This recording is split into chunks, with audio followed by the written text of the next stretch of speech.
Hola, bienvenidos a todos los que están conectados, familia, iglesia, hermanos, amigos, vecinos, compañeros, gente de todo el mundo. Bienvenidos a esta conversación, a esta plática que vamos a tener en un momento más, que es un tema muy interesante, muy especial para muchos y para otros muy escabroso. Pero vamos a ver qué es lo que resulta el día de hoy con algunos amigos que hemos invitado, familia, hermanos en la iglesia. En la iglesia estamos estudiando el libro de Romanos y ya lo terminamos. Y cuando nuestro pastor mencionaba Romanos capítulo 11, hablaba de esa palabra, escatología, y de repente sonaban palabras medio extrañas para algunos. Y hoy vamos a hablar precisamente de esas posturas escatológicas. ¿A qué nos referimos con la escatología? ¿Estamos en los últimos tiempos? ¿La pandemia que estamos viviendo son señales de los últimos tiempos? ¿A qué nos referimos con esto? Hoy vamos a ver todo esto y para eso hemos invitado a algunos hermanos con sus conocimientos, con lo que Dios le ha dado, para que nos compartan de este gran tema. Y quiero presentarles a todos ustedes, a nuestros panelistas que todos están aquí. Y el primero que quiero comentarles de ustedes es nuestro hermano Carlos. Preséntate, hermano, ¿quién eres tú? Sí, mucho gusto, muchas gracias por la invitación, hermanos. Me llamo Carlos Tapia y soy pastor de la Iglesia Bautista La Verdad que Permanece y es un gusto estar con ustedes. ¿Estás casado? ¿Cuánto Sí, tiempo tienes en estoy pastor? casado ya, tiene 4 años, mi esposa se llama Greta, pastoreo desde el 2014 y bueno, es un tema bastante interesante para mí y me da mucho gusto estar con ustedes, hermanos. Qué bueno, hermanos, qué bueno. Ya tiene, creo que tiempo como cuánto, como 6 años que te conocí la primera vez. Sí, yo creo como 6 años estábamos estudiando bibliología en el instituto y tuvimos la oportunidad de conocerte, hermano. Es un gusto tenerte por acá y con nosotros, familia ya es conocidos de ustedes. Dan, platícanos, háblanos. Hola, mucho gusto, me llamo Dan, soy el encargado de dar los cursos de membresía en la IBE. Ahí damos pues prácticamente todo lo que es doctrina básica, lo enseñamos a los que quieren formar parte de nuestra membresía. También enseñamos algunos otros temas como doctrinas secundarias también respecto a la eclesiología, cómo la llevamos en la IBE. Entonces, es un gusto estar aquí con ustedes y bienvenidos también a todos, que Dios les bendiga. Ok, por último, no menos importante, nuestro pastor, Ricardo. Cuéntanos, háblanos, güey. Pues nada, aquí a ver cómo nos va y de verdad las ideas de Isra. No, pero está padre, creo que fue una buena iniciativa. Y de verdad, Carlos, qué padre que tomaste el tiempo de estar aquí con nosotros y de poder hablar esto, de verdad, siempre lo hemos mencionado y eres una bendición para esta ciudad y Gracias, qué gusto hermanos. que Igualmente. estés aquí con nosotros. De verdad, muchas gracias. Gracias. Y esto, hermanos, es un testimonio para todos nosotros de que entre hermanos podemos convivir, tener fraternidad, amor, orar unos por otros, a pesar del encuentro que vamos a tener ahorita en un ring. Ya tenemos preparados los guantes ahí para todo lo que vamos a hablar. Y en esta ocasión, hermanos, no sé cuánto nos vaya a tomar la plática de hoy, no sé si tendremos que dividirla en pedazos, en fracciones, para que podamos nosotros poder, cada uno de ellos, poder hablar y explicarnos estas posturas escatológicas desde su trinchera, por así decir. Entonces, hoy quizás no sea un debate tan formal como quizás algunos de ustedes están esperando de, yo quiero que ya se encuentren y que digan qué es la verdad, ¿no? Como mesa de José Ramón Fernández. Exactamente.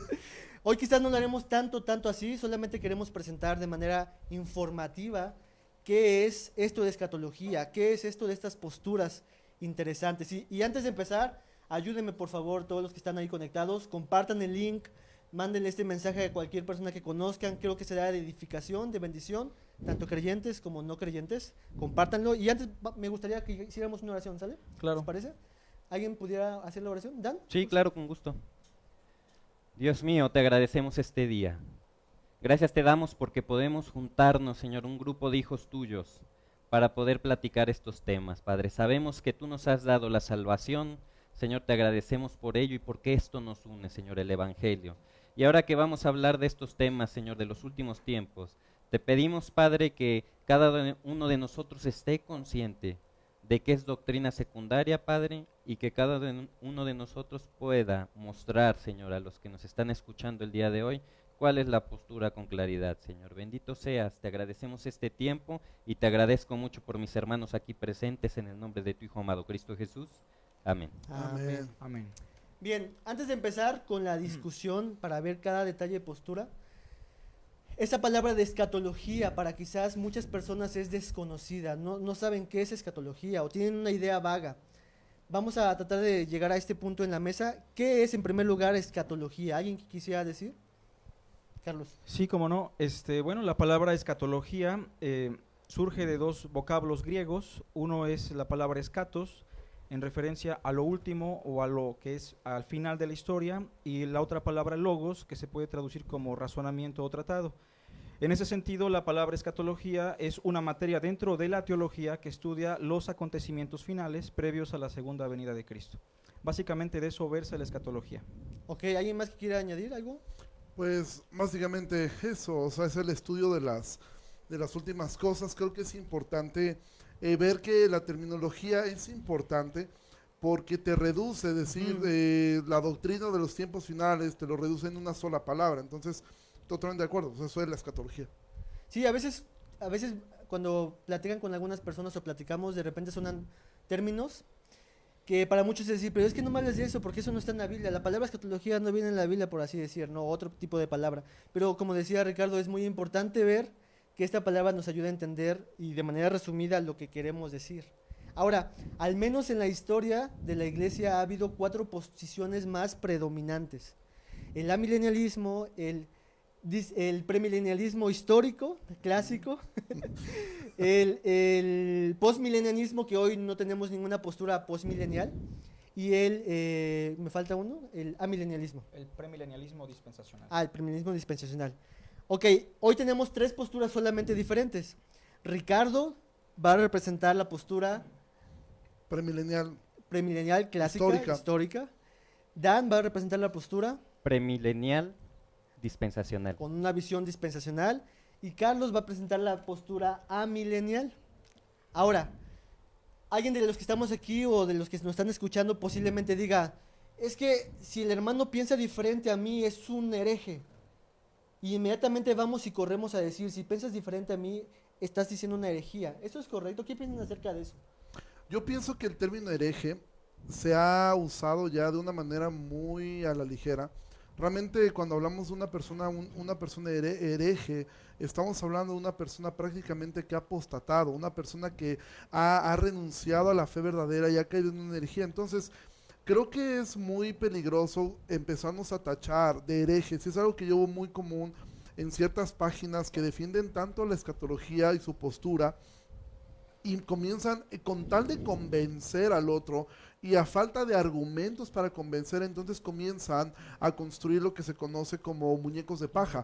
Sí, ¿por qué? O sea, para desviar la atención. Entonces ahora es como introducir miedo. Si no piensas como yo pienso, eres un hereje. Entonces yo he escuchado a mileniales llamar a los dispensacionales herejes, he escuchado a los dispensacionales llamar herejes a los amileniales, y es un punto donde entonces todos somos herejes, ¿no? Entonces creo que hay que tener mucho cuidado en ocupar ese tipo de palabras. Evidentemente, siempre una posición va a tener ciertas tendencias que llevadas a un punto exagerado te pudieran llevar a una herejía, pero de entrada muchas veces como los ven o los pensamos, no hay tal cosa. Entonces qué bueno que haces esa pregunta o ese comentario, porque creo que es muy común ahora, y las redes sociales empezamos a tildar a todos de herejes, y pues entonces pues todos nos herejeamos y nadie queda en pie.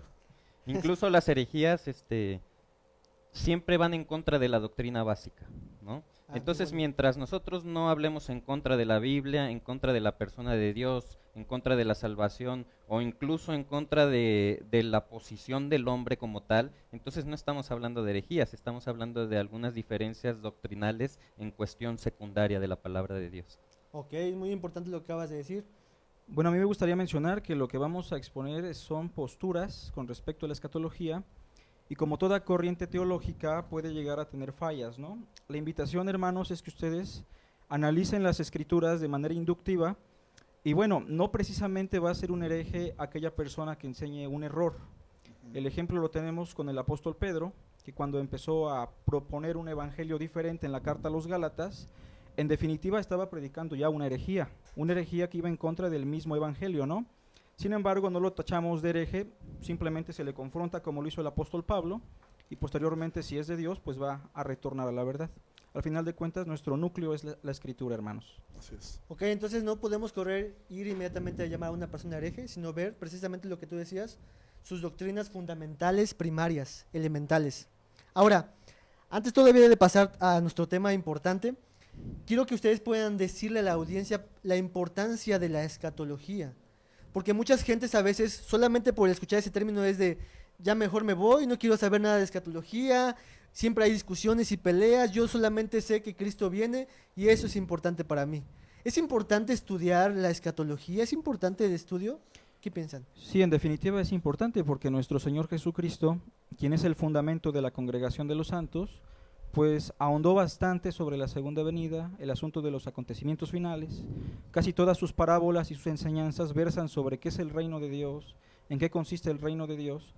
Y en ese sentido, la escatología en la perspectiva de Cristo y posteriormente en la de los apóstoles va a ser muy importante. Es por eso que animamos a los hermanos y a la congregación a que examinen el asunto, ¿no? Ok, lo que tú dices es que para Jesús fue importante. Claro. Y nosotros como creyentes de Jesús es importante las palabras de Jesús, ¿no? Así ¿Algo es. más? Claro, y por ejemplo, si mira la escritura habla de escatología prácticamente todo el tiempo. De hecho, es uno de los temas que más hablan, o sea, se están hablando constantemente de escatología. Estaba estudiando algo al respecto sobre un porcentaje de los textos bíblicos que hablan de escatología desde el Génesis hasta el final, y la Biblia constantemente está hablando. ¿Por qué? Porque cuando tú ves que Pablo habla acerca, de alguna manera Pablo pone como estos pilares de lo que es la fe cristiana, uno de ellos es la esperanza, ¿sí? Cuando dice Pablo que el mayor de todos es el amor, pero la esperanza del creyente radica en esto, radica en que el Señor vendrá, en que no somos de este mundo, en que estaremos eternamente con el Señor. Entonces, la escatología es sumamente importante, y aquí es importante hacer notar algo, como decía Carlos, tenemos posturas distintas, pero evidentemente la doctrina de la segunda venida de Cristo es una doctrina primaria. El cómo vendrá ya lo podemos ver de formas distintas, pero nosotros creemos en el regreso de Cristo, y eso es lo importante dentro de la escatología, que en ese sentido todos los que estamos aquí coincidimos en que Cristo vendrá, en que este no es nuestro hogar y que pasaremos un estado eterno. Lo que cambia es, y es importante que todo creyente viva con esta esperanza de que el Señor regresará pronto. Y también a mí me gustaría abonar a este pensamiento lo que dice la Escritura en el libro de Timoteo. Toda la Escritura es inspirada por Dios, útil. Entonces, si nosotros pensamos que la escatología es algo secundario, el libro de Apocalipsis, que no deberíamos estudiar porque está difícil, entonces estamos negando que verdaderamente también es parte de la palabra de Dios y que es útil para el creyente. Me gusta mucho lo que acaban de decir todos ustedes. Entonces vemos que es importante estudiar, tener en mente, como decía Ricardo, ese pensamiento de esa esperanza que el creyente tiene, pero aparte ver que todas las cosas que dejó Dios en su palabra es importante para nosotros. Algunas más fáciles que otras, pero es importante que nosotros seamos diligentes en investigar, en ser conscientes de tener una conciencia bíblica y comunicada por la Biblia. Entonces, a todos los amigos que nos escuchan, les animamos a profundizar en estos temas, a documentarse, a preguntar a sus pastores y acercarse, ¿no? Y bueno, vamos a empezar ahora sí con el ring, con la batalla. Bueno, vaya. Todos los que estaban esperando. Ahorita vamos a pasar aquí los guantes, a ver quién empieza el primer enfrentamiento. Vamos a empezar con las posturas. En primer lugar, vamos a definir cada posición de ustedes. Ya vimos que la escatología se refiere a los últimos tiempos, a las últimas cosas, pero no todos ven las últimas cosas de la misma manera. No por eso son herejes. Ok, vamos a empezar a definir de manera formal y de manera panorámica a qué nos referimos cuando hablamos del premilenialismo, del dispensacionalismo premilenial y del amilenialismo. ¿Quién quisiera arrancar con ese punto? Nuestro invitado. Sí, cómo no. Bueno, el amilenialismo básicamente en su misma palabra nos está indicando que no hay un milenio. Evidentemente no estamos negando el capítulo 20 de Apocalipsis, más bien lo estamos interpretando de una manera muy distinta a como lo interpretan las otras posturas, ¿no? Bueno, en ese sentido, el amilenialismo propone que el capítulo 20 de Apocalipsis es un símbolo del reino que Cristo proclamó en su ministerio. En ese sentido, el amilenialismo toma como plataforma las enseñanzas de Jesucristo sobre el reino. El Señor al menos dijo, el reino ha llegado, mi reino no es de este mundo, el reino de Dios es semejante a un grano de mostaza, aludiendo a que era pequeño, pero va a crecer, etcétera, etcétera. Y en ese sentido, nosotros los amileniales consideramos que el reino de Dios ya está entre nosotros y que en el capítulo 20 simplemente se está simbolizando.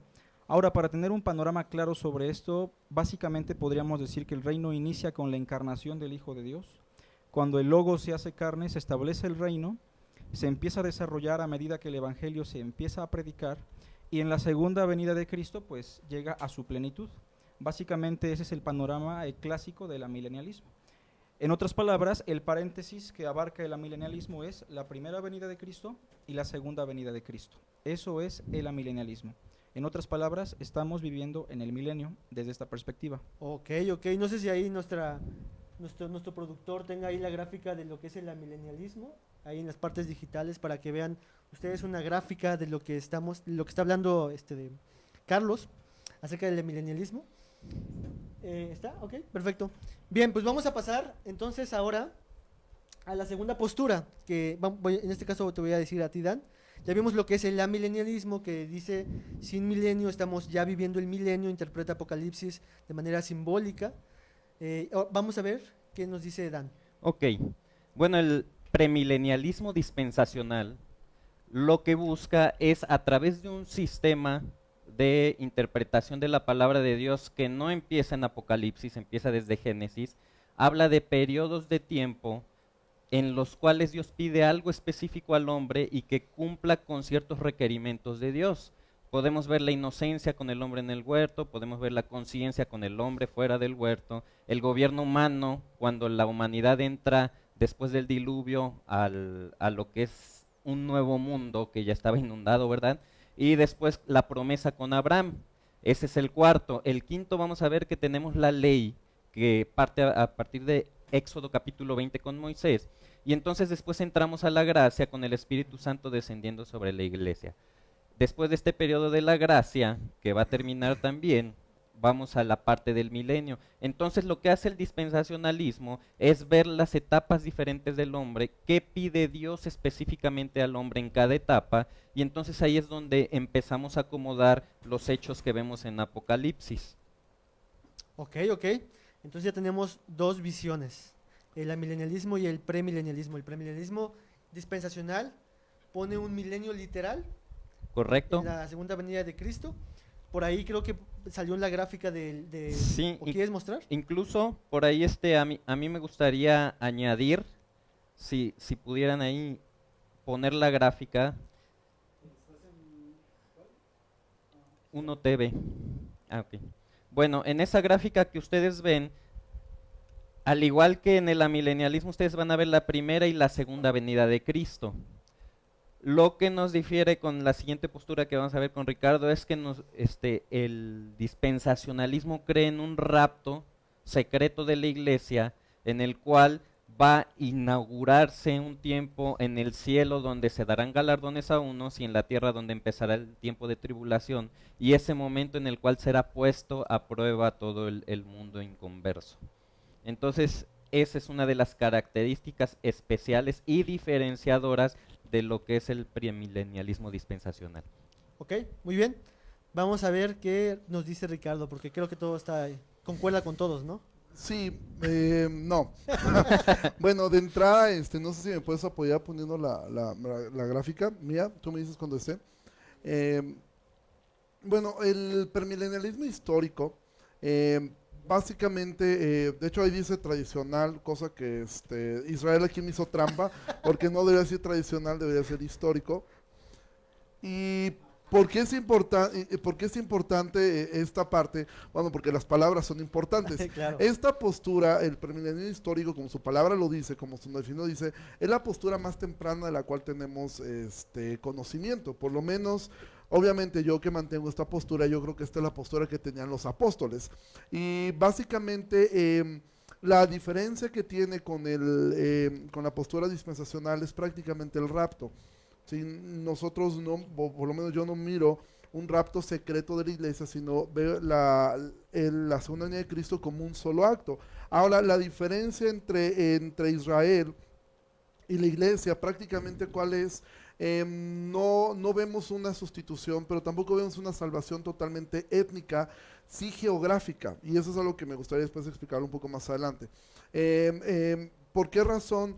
Porque algo que dentro del premilenialismo se mira es que la iglesia, Israel y el remanente del cual habla Pablo en Romanos capítulo 11, no es necesariamente lo mismo, sin embargo, han sido salvados de la misma forma. O sea, no es que existe una salvación especial para los judíos, una salvación para el remanente y una salvación a la iglesia. La iglesia fue injertada. Entonces, prácticamente así como está de esta forma, es lo que se mira. Obviamente, sí creo yo en un milenio literal, sí, un milenio que será un reino de Cristo, y de ahí es donde más adelante usted explica por qué la parte geográfica es importante. Entonces, prácticamente esa es la diferencia que hace. Otra diferencia es que la mayoría cree que la iglesia va a pasar por el periodo de la tribulación, o lo que se conoce como la gran tribulación. Entonces, ahora quiero decir algo, por lo menos de mi parte. No considero que yo soy un buen premilenial, o sea, creo que yo estoy también en una construcción de mi escatología. Sin embargo, actualmente yo lo miro de esta forma más clara. Obviamente hay 100 temas que podríamos tocar aquí, la bestia, el sello, etcétera, en mil y un cosas, pero prácticamente eso es lo que como el premilenialismo histórico ve las cosas. Ok, entonces de manera general, creo que la gente si vieron las gráficas, presentan de manera general la forma en cómo se va llegando al fin de los tiempos, ¿no? Desde la postura milenial, no hay un milenio, después de que Cristo venga, no hay un milenio, sino ahí termina todo. Sí, claro, después de eso venimos al estado eterno o Exacto. a lo que conocemos vulgarmente como el cielo. Ok, perfecto. En la postura de Dan, va a suceder un milenio literal, pero antes de ese milenio va a haber como algo con la iglesia, Claro, el rapto. el ¿no? rapto.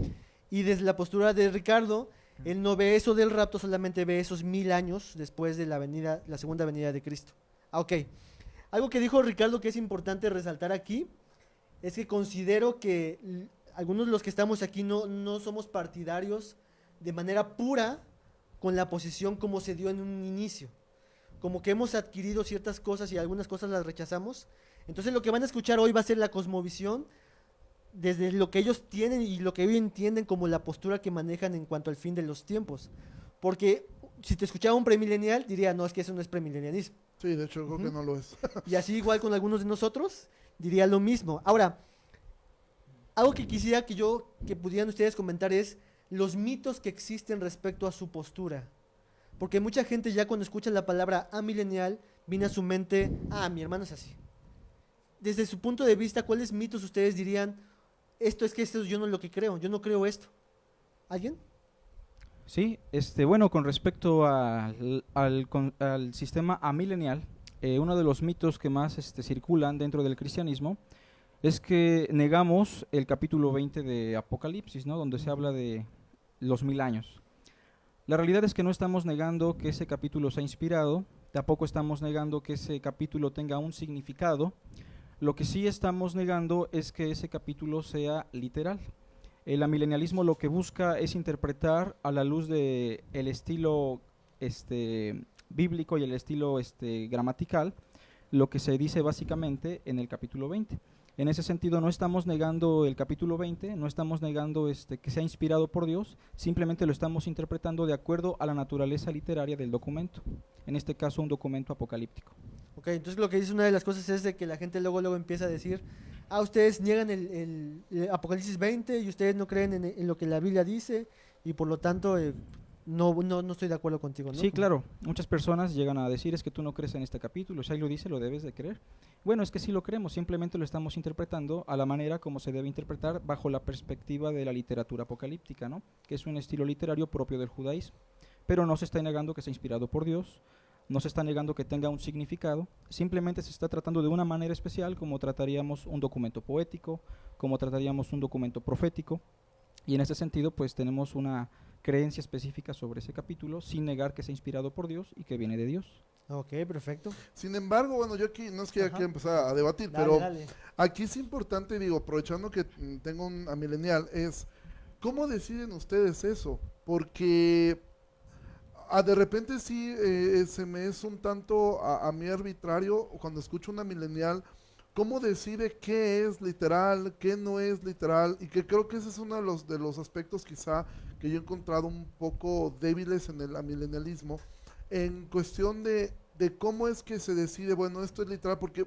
de hecho de esa tendencia, al poder decidir qué es literal y qué no es literal, por ejemplo, hay personas que creen, y sobre todo eso es una tendencia más dada de personas mileniales, que los primeros 3 capítulos, o algunos lo abarcan hasta los 7 primeros capítulos del Génesis, son poesía, ¿sí? Porque estuvo escrito de esa forma. Entonces, si es poético de un inicio, entonces podemos tomar que no fue literal, y es allí donde quizá comenzamos con algunos de los problemas. O sea, porque si yo decido qué es literal y qué no lo es, y si yo decido que los primeros capítulos del Génesis están escritos de forma poética, entonces pues hay gente que duda, y de ahí han nacido los evolucionistas teístas y un montón de posturas que ya son un tanto extrañas, ¿no? Entonces, a mí, digo, es una pregunta, ¿no? O sea, ¿cómo es Sí. que se decide eso? Claro, bueno, no lo decidimos realmente nosotros. Voy a hacer una pregunta para tratar de reflexionar sobre esto. ¿El libro de los Salmos, el libro de los Proverbios, es poético o es prosa? Es poético. ¿Y cómo lo decidimos? Bueno, lo decidimos todos porque reconocemos la naturaleza literaria del documento. Vamos a pensar en el profeta Isaías. ¿Es profético o es poético? Bueno, pues es profético, ¿no? Sin embargo, estos documentos, aunque tienen un núcleo literal, dentro de los mismos pueden existir poesía, aunque no sea poético. Por ejemplo, Jonás es profético, pero hay una parte de poesía. Los evangelios, que son prosa y tienen como finalidad dar testimonio, van a tener literatura profética, van a tener literatura poética, literatura apocalíptica. Y en ese sentido, nosotros tenemos que reconocer primariamente cuál es la naturaleza literaria del Apocalipsis, que es el tema que estamos abordando. Entonces, si nosotros reconocemos que el Apocalipsis corresponde a una clase de literatura, que de hecho es una literatura propia del judaísmo, entonces debemos adentrarnos a cómo interpretaban los judíos y las comunidades cristianas judías ese tipo de literatura. Porque de hecho del año 150 antes de Cristo al año 150 después de Cristo, en un lapso de 300 años aproximadamente, se desarrolla una literatura, un acervo de libros que es conocida como la literatura apocalíptica. Primero y segundo de Enoc, el libro de los jubileos, la Asunción de Moisés, el libro de Daniel, que es inspirado, Zacarías, Ezequiel y algunos otros libros que pertenecen a ese género literario. Y es por eso que nosotros vamos a reconocer que el documento apocalíptico se expresa a través de símbolos propios de la comunidad judeocristiana, pero también vamos a reconocer que hay fragmentos que no son simbólicos, ¿no? Como la presentación de Juan, tal vez. Y lo mismo haríamos con el libro de Jonás. Reconocemos que es profético en su naturaleza, pero puede haber porciones poéticas. Básicamente por eso se llega a esa conclusión. Ok, ahorita ya vamos a llegar a esa pregunta, te me adelantaste, pero bien, porque forma parte de eso, porque a veces pensamos, o pudiera alguien pensar en cuanto al milenialismo, de que es que ellos lo que quieren poner como simbólico, lo ponen como simbólico de manera arbitraria, ¿no? Y lo que acabas de decir es que el texto nos da pautas para determinar qué es literal y qué es simbólico, y obviamente viéndolo en un contexto más amplio a través de la Biblia, ¿no? Sí, claro, hay que reconocer el género. El género. En la Biblia tenemos un compendio de libros, y cada libro corresponde a un género literario. En este caso, lo que buscamos es reconocer y respetar el género e interpretarlo de acuerdo a sus parámetros, ¿no? Ok, perfecto. Seguimos con los mitos. Creo que una de las cosas que yo he visto más en internet es gente vestida con su kipá, o como no sé cómo se llama, Kipá. vestido con sus atuendos, con su shofar, y inmediatamente decimos, es un dispensacionalista. ¿Qué piensas de todos esos mitos que existen? Sí, en realidad sí es un mito. En primer lugar, quiero mencionar antes de llegar a este tipo de gente, ¿verdad? Que uno de los mitos del dispensacionalismo es que todo se quiere volver literal. Y entonces dicen, no, es que para el dispensacional todo es literal, o sea, las figuras no importa. Si dice que va a bajar un dragón, están viendo un dragón que va a encadenar un ángel. Es correcto. No, eso es uno de los mitos, porque en realidad estamos totalmente conscientes de que hay simbología en Apocalipsis y que incluso la mayoría es simbología, pero hay partes que explican la simbología, ¿no? Y para eso yo quiero... ¿Hay partes? ¿Qué partes explican la simbología? ¿El demás resto de la Biblia? No, en el mismo Apocalipsis Ajá. se puede explicar la misma simbología, Ok. ¿no? Ya llegaremos a esta parte donde vi un ángel que descendía del Ok, cielo, perfecto. y hay simbología, pero también hay cuestiones literales como quién es de esos que está hablando, ¿no? Ujú. Entonces, tal vez en una perspectiva diferente, pero lo que busca el dispensacionalismo es siempre darle la autoridad a la palabra de Dios y no a la mente del intérprete para decir, bueno, es que esto que dice aquí es por esta otra cosa que dice acá, cuando no hay ningún nexo o no hay ningún vínculo directo con lo que realmente está diciendo Apocalipsis. Entonces, ese sí es uno de los mitos para el dispensacionalismo, que todo quieren volver literal. Ahora, el método histórico literal, del cual también nosotros como dispensacionales utilizamos, muchos creen que es histórico literal porque las cosas tienen que ser literales, y no, estamos hablando de cuestiones literarias. Literarios. Entonces, por eso sí, cuando se habla de poesía, igual se respeta el mismo sentido de la poesía, pero cuando se está hablando de profecía, que por ejemplo, tú ves profecía en Génesis, ¿no? Con los sueños que por ahí tiene Faraón, y viene José y le dice, tu sueño es esto de las vacas, pero eso significa tal cosa y van a ser 7 años.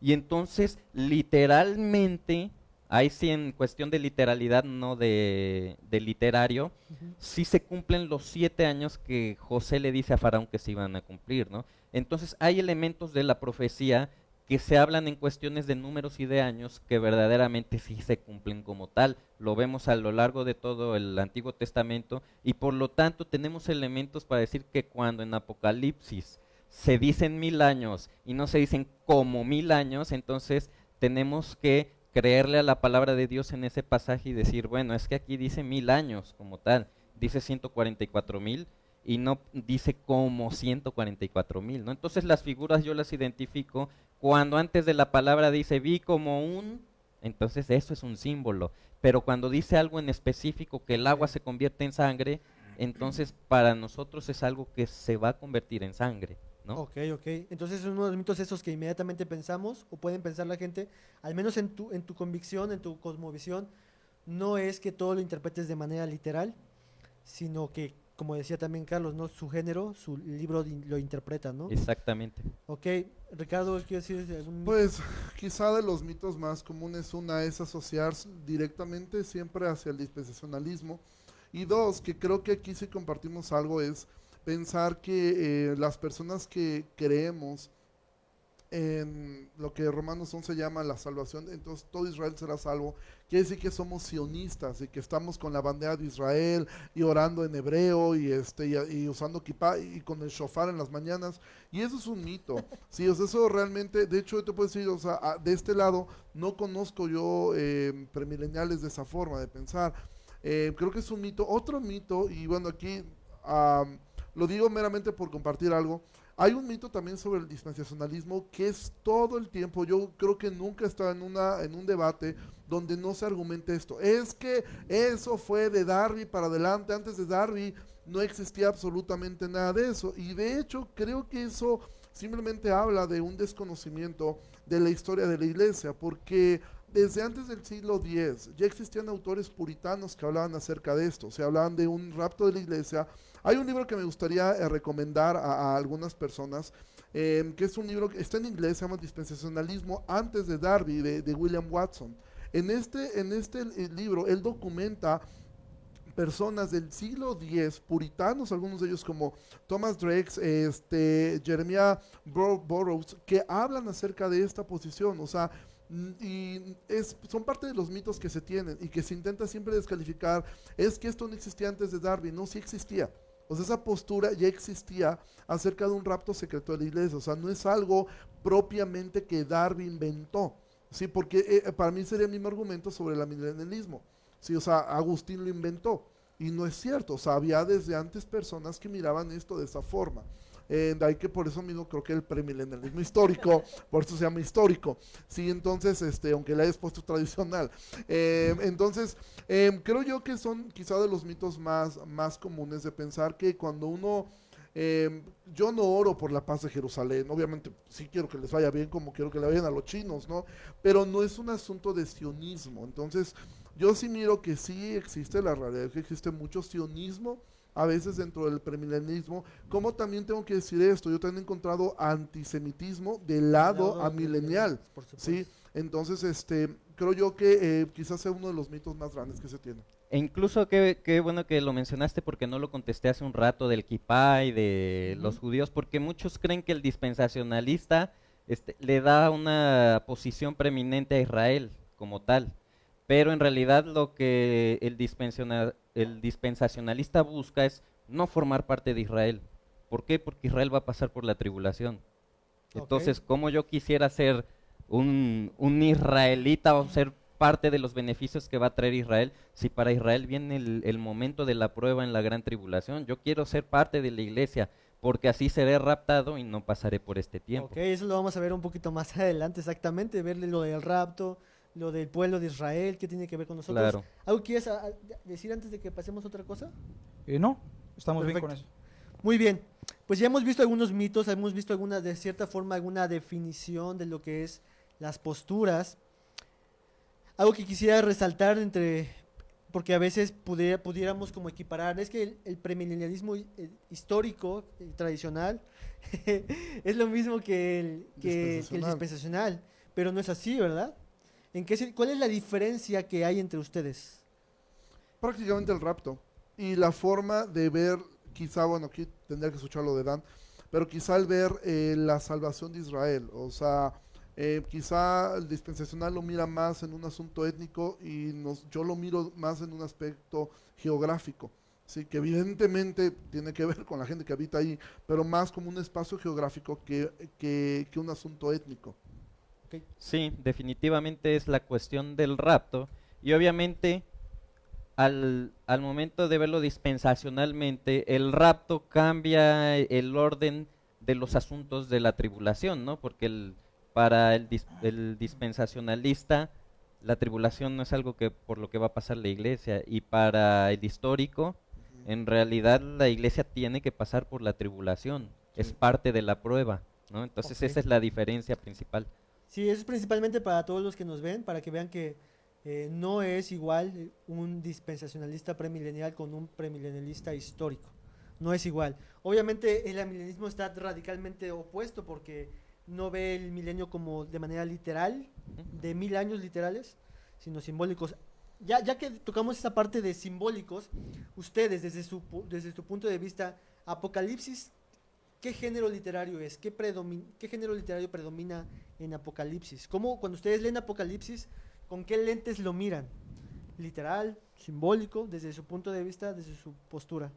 Bueno, sí, ya había mencionado que la literatura apocalíptica, como se le llama, es una literatura propia del judaísmo y de las primeras comunidades cristianas. Básicamente la literatura apocalíptica se caracteriza por plasmar sus ideas a través de símbolos, como los colores, por eso los jinetes traen colores, los números, por eso vamos a encontrar una infinidad de números, y también los animales. En este sentido, para las personas de aquella época, estos elementos formaban parte de conceptos que se podían expresar a través de estas imágenes, pero que eran entendidos para ellos. Entonces, el Apocalipsis pertenece al género apocalíptico, de eso no hay duda, pero con esto no estamos diciendo que no sea inspirado por Dios. Recordemos que la palabra de Dios es la palabra de Dios en las palabras de los hombres. En este sentido, Dios echó mano del lenguaje, de este tipo de literatura, de la cultura, de los conceptos como los números, los colores. Y bueno, desde un punto de vista histórico, el Apocalipsis debe ser entendido como un documento apocalíptico. Ok, principalmente simbólico. Claro, porque la apocalíptica se caracteriza por plasmar sus conceptos a través de símbolos, ¿no? Y tenemos un compendio de libros a través de 300 años que así plasmaron las ideas. Y por eso lo debemos de ver completamente simbólico en su género literario. Pero como mencioné hace unos momentos, puede haber un documento que es poético o que es profético, pero eso no significa que no va a haber dentro de él fragmentos de otro género literario. Ok, ¿hay quien añadir a eso desde su punto de vista? Yo, por ejemplo, obviamente Apocalipsis es un género apocalíptico, como el mismo nombre lo dice. Evidentemente tiene muchísimos simbolismos, sin embargo yo también lo miro como algo histórico.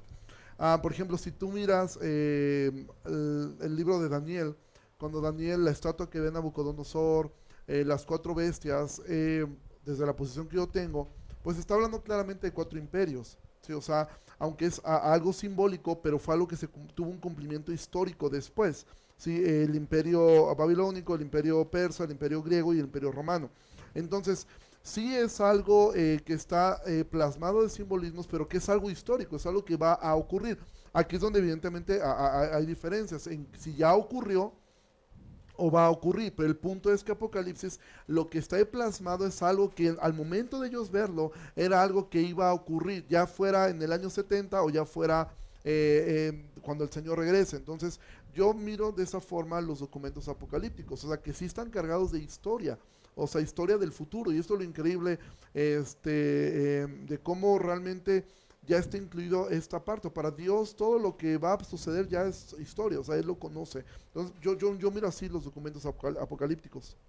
Y por ejemplo, esto que mencionaba de cuestiones de historia, cuando llegamos a Apocalipsis capítulo 12, con la mujer encinta, en realidad se está a través de símbolos explicando algo histórico, que es el nacimiento de nuestro Señor Jesucristo, ¿no? Y cómo iba a ser perseguido y cómo el dragón se lo iba a querer devorar, ¿no? Que es algo que a través del símbolo evoca hacia algo histórico, pero siempre a través de esta postura que defiendo yo, se va a buscar que la autoridad que diga si es simbólico o no, sea la misma palabra de Dios. Ok, ok. ¿Tú estás de acuerdo con lo que dijo de la mujer y el dragón? Sí, en definitiva, cuando decimos que el género es apocalíptico, no estamos diciendo que esté fuera del marco histórico.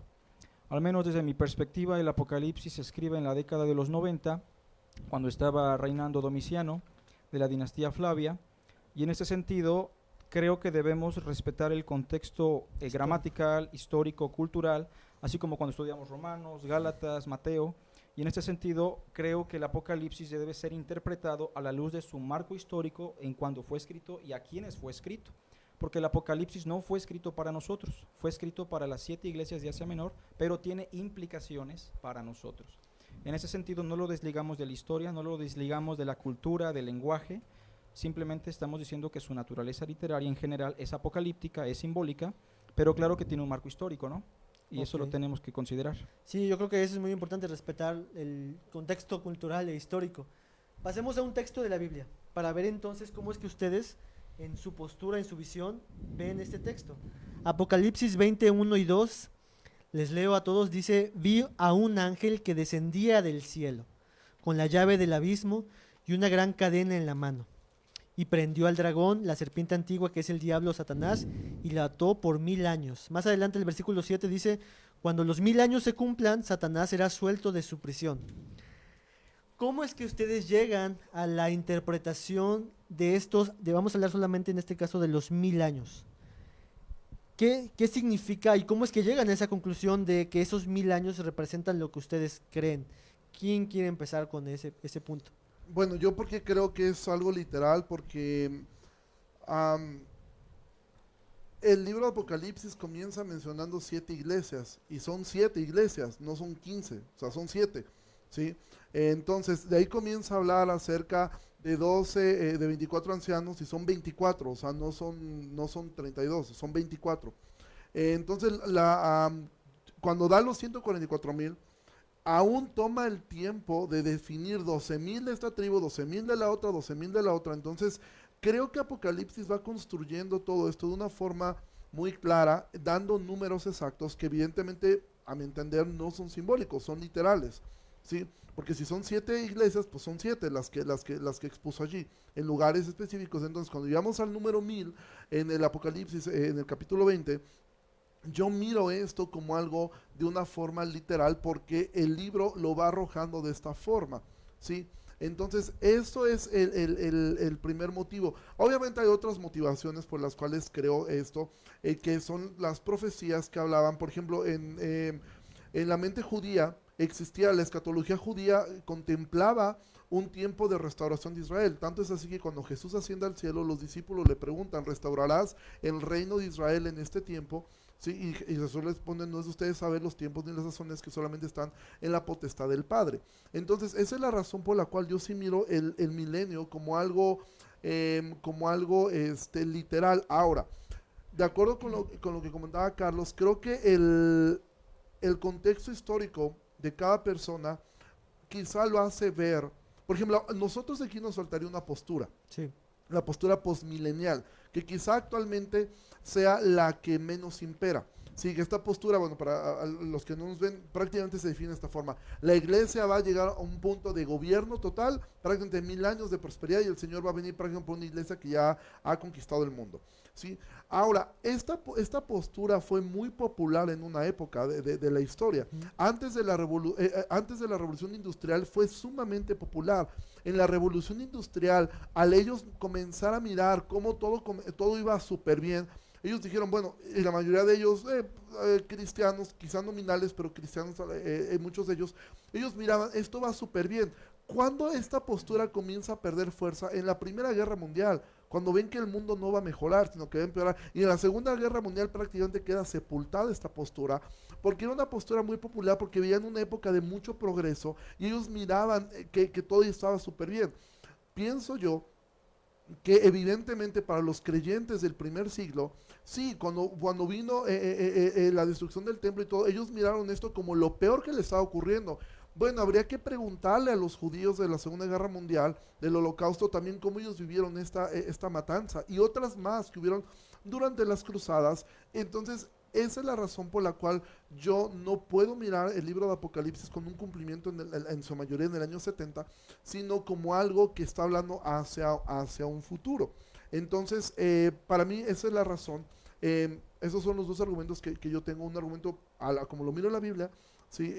Y a un argumento histórico. Pero, por ejemplo, así como preguntando, ¿por qué no mirar algunos, quizás no todos los números de Apocalipsis, por qué no mirarlo de algunos como de forma simbólica? Si acabamos de decir que gran parte de Apocalipsis es simbólico, porque lo que escuché ahorita fue de que entonces tú miras cada número que aparece en Apocalipsis de manera literal, ¿no? Pero ¿por qué no considerar que, no digo del milenio, sino por qué no otros no son simbólicos y por qué? ¿Puedo contestar Sí, yo? claro. Yo creo que, bueno, en definitiva sí hay números simbólicos en Apocalipsis. Por ejemplo, cuando tú hablas de 24 ancianos y la misma palabra viene y te define quiénes son los 24 ancianos, tú te das cuenta que es la iglesia de Cristo. ¿Por qué? Porque dice que O había... sea, ¿tú no ves los 24 ancianos como 24 ancianos? No, yo lo veo como la iglesia de Cristo Ok. representada en el cielo, Ok. ¿no? ¿Por qué? Porque dice que había ahí 24 ancianos que se postraron delante del Cordero y todos tenían arpas y copas de oro llenas de incienso, que son las oraciones de los santos, dice. Y cantaban un nuevo cántico diciendo, y aquí está la definición de quiénes son esos 24 ancianos. Digno eres de tomar el libro, de abrir sus sellos, porque tú fuiste inmolado y con tu sangre nos has redimido para Dios. ¿Quién es el que fue redimido para Dios por medio de la sangre de Cristo? La iglesia. Entonces aquí yo veo a la iglesia representada por estos 24 ancianos. Pero es algo que directamente está definiendo la palabra. Entonces, cuando yo llego a Apocalipsis capítulo 20, ahí donde estamos hablando, Ajá. veo que dice que entonces el ángel descendía con una cadena, ¿verdad? Iba al abismo con una cadena en la mano y prendió al dragón, la serpiente antigua. Y todo esto para mí es un pasaje simbólico hasta aquí, pero luego lo define, que es el diablo y Satanás. Y el diablo y Satanás es algo literal. Y fíjense, y lo ató por 1000 años y lo arrojó al abismo. Entonces, es el diablo y Satanás y lo ató por 1000 años. O sea, ¿por qué en el momento que baja ya a lo literal el diablo y Satanás, porque vamos a decir que los 1000 años regresa al simbolismo? Incluso lo siguiente que dice, y lo arrojó al abismo y lo encerró y puso un sello sobre él, simbolismo de nuevo, para que no engañase más a las naciones, literal. Entonces ahí hay un juego entre literal y simbólico, y es algo que debemos entender, pero jamás dice que son como 1000 años, porque efectivamente en la palabra vamos a escuchar hablando de 1000 años simbólicamente, en otro pasaje que dice que Dios no retarda su venida, sino que un día son como 1000 años. Eso es simbólico, porque está diciendo cómo, y 1000 años como un día. Ahí estamos hablando de simbolismos, pero aquí en ningún momento veo precedido los 1000 años con un cómo. Por lo tanto, esto es literal Lo para llevas mí. literal. Entonces, conforme lo que escuché de Ricardo fue de que todos los números que ve él, o al menos así entendí, tú desmiénteme, lo ves literal, ¿no? ¿Sí? Sí, o sea, evidentemente habrá cosas que sean simbólicas, pero por lo menos cuando a mí yo leo que son 24 ancianos, son 24, cuando yo leo, porque aquí hacen de si Dios tiene 7 espíritus, No, evidentemente eso tiene una respuesta para mí en la propia palabra de Dios, en que la Biblia habla acerca de los 7 nombres, mencionan nombres de Dios, ¿no? Jehová Jireh, Shah, etcétera. Para mí tiene una referencia a eso. Entonces, cuando la Biblia te lo explica y que te hace ver la propia Biblia que es simbólico, pues entonces es simbólico. Por ejemplo, yo no creo que hay un dragón como el de Goku que anda ahí que lo va a amarrar un ángel. O sea, eso es obvio que no lo creo. No, o sea, no voy a decir que eso es literal y que un ángel con una cadenota amarrarlos. Eso es absurdo. Pero porque la propia palabra de Dios te lo hace ver. Entonces, para mí, lo que la Biblia te dice, esto con la misma explicación de la palabra te lo hace ver. Yo tampoco creo que van a salir las bestias como los testigos de Jehová lo pintan en el mar y una mujer ahí arriba de Dios trepada con una copa. No, o sea, pero la misma palabra de Dios te explica lo que es simbólico y lo que es literal. Okay. O sea, para mí es lo que yo voy, o sea, no es un asunto de preferencia, es un asunto de la propia palabra. Espérame tantito. Vamos a ver si tú estás de acuerdo con todo lo que acaban de decir. Sí, en definitiva, pues no estoy de acuerdo, ¿no? Primero porque, retomando lo que dice Richard, tenemos un acervo de documentos, no solamente extrabíblicos, sino también bíblicos, en donde los números son básicamente conceptos propios de la cultura. Por ejemplo, cuando Pedro le pregunta a Cristo cuántas veces he de perdonar a mi hermano, Cristo le dice 70 veces 7, y evidentemente no vamos a hacer la multiplicación para saber cuántas veces lo vamos a perdonar. Estamos ante un concepto cultural que se está expresando en un número.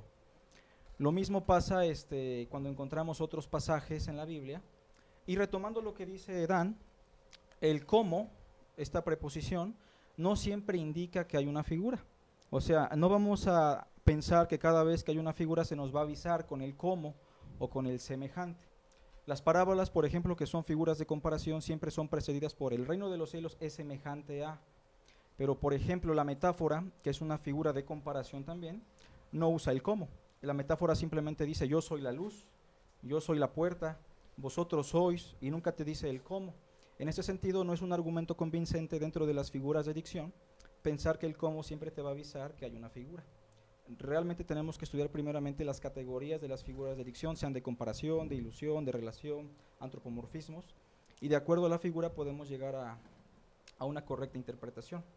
Pero en ese sentido, los números dentro de la cultura oriental, porque no solamente los judíos, sino también los árabes, consideran conceptos a través de los números, como nosotros, ¿no? A veces decimos, ya me cayó el 20, o 2 que 3, o te amo 1000, y en ese sentido usamos los números para introducir conceptos. Y de la manera más propia, en la literatura apocalíptica es una numerología que surge del judaísmo y del cristianismo judío, que está buscando plasmar conceptos que ellos van a entender. Por eso hay que remitirnos a la época, a la cultura, a la geografía de este documento para poder tener un consenso más bíblico, mi punto de vista. Ok, pero, espérame, pero entonces, en esta parte del milenio, ¿cómo es que tú llegas a la conclusión de que no es literal, como Ricardo, ¿no? O sea, ¿por qué es que tú inmediatamente saltas a decir, es que esto es simbólico? Claro. Bueno, primero tenemos que recordar que la base de nuestra escatología la tenemos en Jesús de Nazaret. La mujer samaritana dijo bien cuando mencionó, cuando venga el Mesías, Él nos declarará todas las cosas. Lo mismo en el monte de la transfiguración, el Padre dice, aquí está mi Hijo amado, a Él deben oír. En ese sentido, yo no creo que Jesús haya omitido el asunto del milenio. Realmente Cristo explicó todo lo concerniente a los acontecimientos finales, y la predicación de los apóstoles, de Pablo, de Juan, es simplemente la repetición de lo que Jesús de Nazaret ya predicó. No podemos considerar que Juan, Pablo, Pedro están predicando cosas nuevas que el Señor mismo ya les reveló, porque de hecho la labor del Espíritu Santo, según Juan capítulo 14, es recordarles todas las cosas que el Señor ya les había dicho. Entonces, en el sermón de los acontecimientos finales, Mateo 24, Marcos 13 y Lucas 21, si Cristo hubiera hablado de un milenio, lo aceptamos. Si Cristo hubiera hablado de un anticristo, lo aceptamos. Pero si Cristo no habló de eso, quien es nuestro fundamento y nuestra piedra angular, entonces debemos poner en tela de juicio si Juan está enseñando algo que no reveló Jesús o si está plasmando un concepto del mismo Señor Jesucristo, pero a través de un símbolo. Entonces, en primer lugar, no lo considero literal porque el Señor enseñó sobre el reino de una manera muy clara y el milenio simplemente está plasmando el símbolo. Número 2, porque en la cultura judía la numerología dentro de la apocalíptica es muy importante. Por ejemplo, el 4 dentro de la cultura hebrea simboliza el cosmos, el 12, que es la base de los 24 ancianos, de los 144,000, el número de los redimidos, el 666, el número 6, que es el número de hombre, el día en que se crea al hombre, Y así vamos a encontrar que cada número tiene un concepto propio de la cultura hebrea, y aunque para nosotros no es familiar, porque somos mexicanos, ¿no? Y hasta los bigotes nos delatan, pues obviamente un judío cristiano de aquella época entendía muy bien el concepto. En el caso de los 24 ancianos, pues es obvio que el capítulo 5 lo explica, ¿no? Pero no siempre va a ser así. Debemos entender que también estamos respetando la palabra de Dios en las palabras de los hombres y de acuerdo al lenguaje, la gramática del idioma, la historia y la cultura de aquellos días, ¿no? Y esa es mi perspectiva del por qué nosotros no debemos aceptarlo de una manera literal. Ok, ¿querías decir algo, Dan? Sí, en ese aspecto, estoy totalmente de acuerdo con la numerología de los judíos y con toda la explicación que nos dio Carlos, pero en realidad yo no veo ningún vínculo en el pasaje que me pueda decir que es algo respecto a la numerología de los judíos. Entonces, si en la manera de interpretar, yo como dispensacional no puedo decir 1000 años se puede significar cualquier cosa menos 1000 años. ¿Por qué?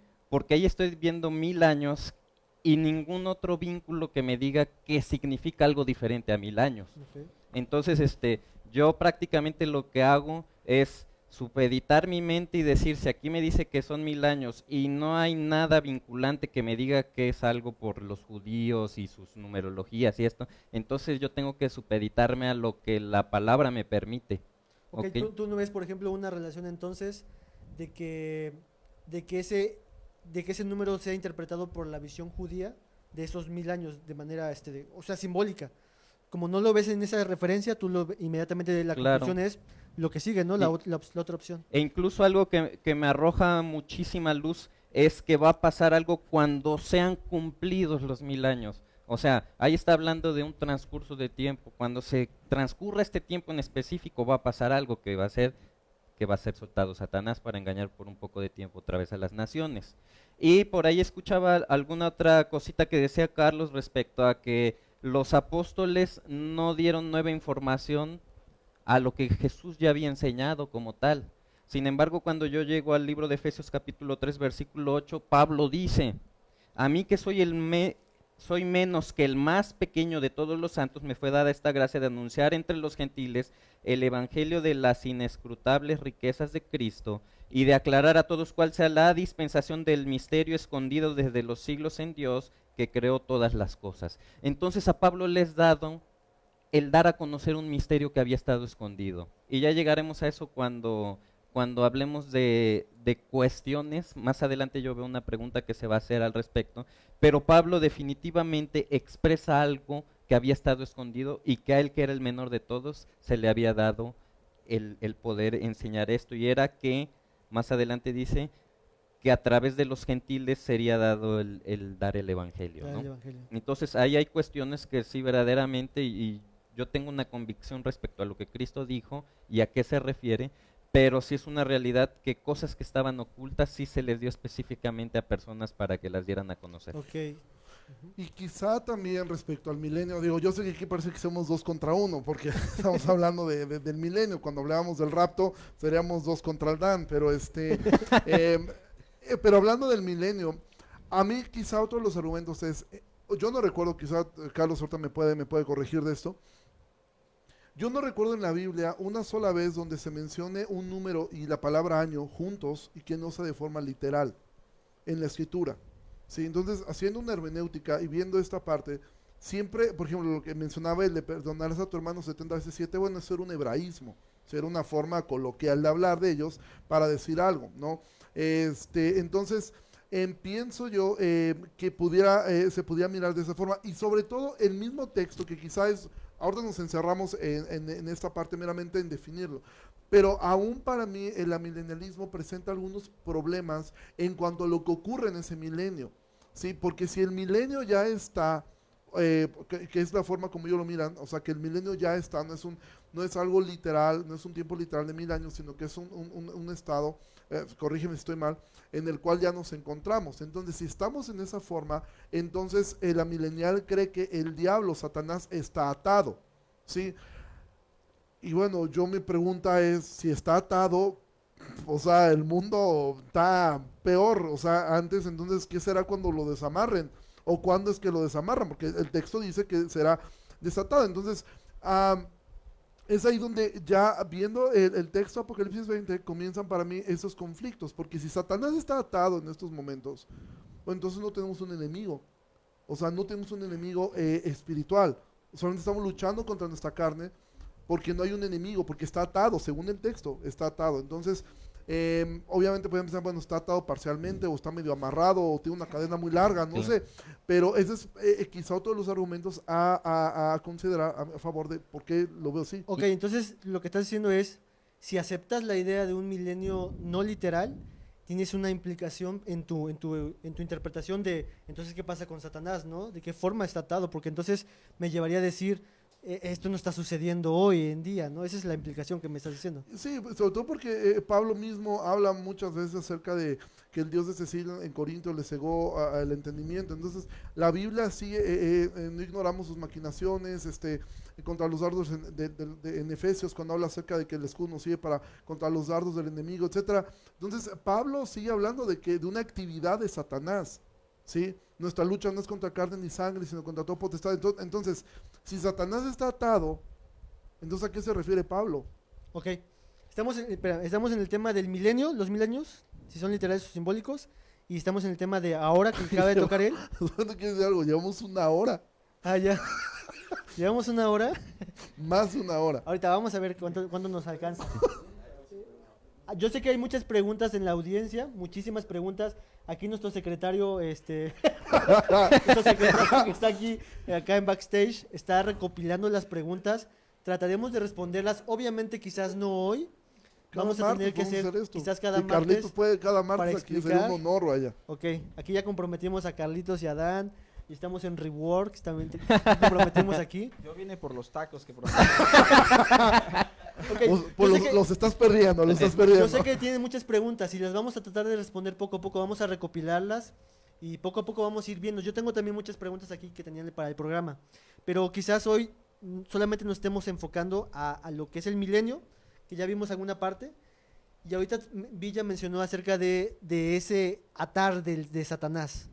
Antes de pasar a ese atar de Satanás, Dan, ¿querías decir algo antes de estos dos puntos del milenio? y Yo atar? creo que continuamos. Sí iba a decir algo, pero es respecto a atar a Satanás. Entonces, Ah, ok, perfecto. Entonces, la implicación que Ricardo está diciendo es de, bueno, si el milenio no es un evento literal donde él será atado, Satanás, entonces, y no estamos viendo que Satanás esté atado, porque si estuviera atado, entonces no estaría engañando a las naciones, no estaría engañando a los pueblos, no habría esa lucha, como dice Pablo en Efesios 6, esa batalla constantemente. Entonces, esa es una de las implicaciones y que creo que obviamente viene hacia Claro. pregunta hacia ti, Carlos, ¿no? Si no es literal ese milenio, entonces, ¿qué significa eso de que está atado Satanás? Sí, pues debemos recordar que nuestra premisa suprema es la enseñanza de Jesucristo, ¿no? Y también debemos recordar que el milenio, en el capítulo 20 de Apocalipsis, está relacionado estrechamente con el tema del reino. En ese sentido, cuando Jesucristo habló sobre el reino de Dios en relación a Satanás, por ejemplo, me viene a la mente Mateo capítulo 12, cuando el Señor saca fuera a un demonio de un hombre, se trata del tema del reino, ¿no? Ellos lo acusan, los religiosos, de ser un siervo de Belcebú y que saca a los demonios por Belcebú. Y Cristo empieza a abordar el tema del reino y les dice lo siguiente: si yo por el dedo de Dios, que es una figura del Espíritu de Dios, echo fuera a los demonios, eso significa que el reino de Dios ha llegado a vosotros. Y ya con eso pone de manifiesto que el reino de Dios ya llegó. Y la evidencia es que el reino de las tinieblas se está subyugando al reino del Cristo. Posteriormente Jesús usa una figura y menciona: porque ¿cómo puede uno entrar en la casa del hombre fuerte si primero no le ata? Y específicamente usa la misma frase, ¿no?, que se usa en Apocalipsis 20. En este sentido, el hombre fuerte es Satanás, su casa es su reino, pero el reino de Cristo a través del Mesías puede subyugarlo, puede destruirlo, puesto que el hombre fuerte ha sido atado. También se usa el mismo asunto en otros textos. Por ejemplo, se dice que el príncipe de este mundo ha sido ya juzgado, que el príncipe de este mundo ha sido ya echado fuera, y creo que Apocalipsis 12 explica la misma situación cuando dice: ha sido lanzado ya el dragón, la serpiente antigua, que es el diablo y Satanás, y de hecho se dice que fue lanzado cuando el Hijo de Dios se encarna, ¿no? En ese sentido, Satanás simplemente ha sido restringido, ha sido juzgado, ha sido lanzado fuera. Pero vamos a preguntarnos entonces, ¿para qué fue atado? Porque regularmente, y es el argumento de Ricardo, pensamos que fue atado para no tentar, para no destruir, para que haya paz en la tierra. Pero si leemos el texto de Apocalipsis 20 con claridad, el verso dice que fue atado para que no engañase más a las naciones. Y si entendemos que la llegada del reino es la expansión del gobierno de Dios a través de su segundo Adán, el Cristo, en ese sentido, a medida que se expande el reino de Dios como la semilla de mostaza, la verdad va llegando a los corazones y a las mentes de las personas en todas partes del mundo, aunque sea un remanente, ejemplo de ello somos nosotros, y en ese sentido la actividad de engaño y de mentira de Satanás está siendo restringida. Pero no dice que fue amarrado para no destruir, para no causar caos, para no tentar. De hecho sigue siendo nuestro enemigo en el sentido de que anda como león rugiente buscando a quien devorar, pero su poder se limita ahora únicamente a aquellos que no tienen el evangelio, pero a medida que el reino avanza, pues evidentemente su reino va siendo subyugado. Y ahora, el asunto de que va a ser suelto, pues evidentemente, antes de que Cristo venga, evidentemente va a haber una situación de mucho caos, de mucha mentira, y desde mi punto de vista creo que ya vamos para allá, pero el Señor le pone fin con su segunda venida y condena plenamente a Satanás, a sus ángeles y a todos los que no creyeron en el Evangelio, ¿no? Es así como vemos la atadura de Satanás, interpretándola a la luz de los textos claros, sobre todo a la luz de la enseñanza de Cristo, y no sujetando la enseñanza de Cristo a la luz de un pasaje oscuro o más complicado, ¿no? Ok, ¿qué piensan de eso? ¿Están de acuerdo? Sí, en realidad a mí me llama mucho la atención porque yo pienso igual en esta interpretación, así como lo dice Carlos, que en realidad atar a Satanás se refiere a que se le está quitando el poder de engañar a las naciones. Pero ahí es donde surge mi pregunta, ¿está engañando Satanás a las naciones o no? Porque es una restricción total respecto a ese punto y las naciones siguen siendo engañadas como tal. ¿Por qué? Porque estamos viendo cómo Satanás sigue diciéndole al mundo que tienen que avanzar en ciertos sentidos que van totalmente en contra de Dios, y eso es un engaño como tal. Entonces, si me preguntan, ¿Satanás está engañando hoy al mundo? Mi respuesta es sí, y por lo tanto no está atado. Únicamente en ese punto, no me muevo hacia los demás. Okay. Yo igual diferiría en el sentido, la Biblia habla acerca de Satanás como el padre de la mentira. Entonces, si la mentira es lo que actualmente, y es que podemos mirar que el engaño sigue siendo algo enorme dentro de la misma iglesia, sí, porque si podemos pensar quién es el autor de cualquier tipo Pablo lo va a definir así en Timoteo, de doctrinas de demonios, sí, gente que no iba a dejar que se casaran, que no se abstuvieran de ciertos alimentos. ¿Por qué?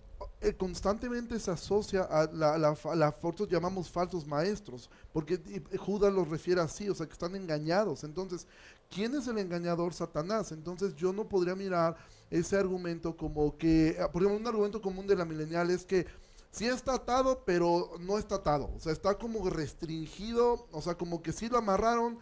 Entonces la pregunta lógica sería entonces, ¿para qué lo amarraron? O sea, o lo amarras o no lo amarras, ¿no? Entonces, si es el argumento de que era para no engañar a las naciones, bueno, actualmente lo podemos mirar, Europa, o sea, es donde ya, digo, quizás son argumentos extrabíblicos, pero son cosas que estamos mirando, ¿sí?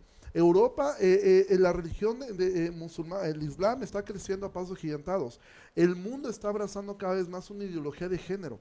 Sí, el mundo está haciendo y lo que más impera actualmente es eso, la mentira. Ahora hay que llamarle a una mujer que es hombre simplemente porque se asume como tal. Hay que llamar a una mujer, a un hombre que es mujer simplemente porque se asume como tal. Sí, la mentira es lo que más reina actualmente en el mundo. La ideología de género nos está diciendo que tenemos que llamar las cosas que, aunque tú ves un hombre, pero si él dice que es un caballo, pues eres un caballo. ¿Quién es el autor de todo esto? Sí, Satanás. Entonces, que no está engañando a las naciones, para mí se me haría un asunto, pues entonces muy, porque esto está quizá peor. Yo coincido en lo que dice Carlos, vamos para un fin y las cosas se están poniendo cada vez peores.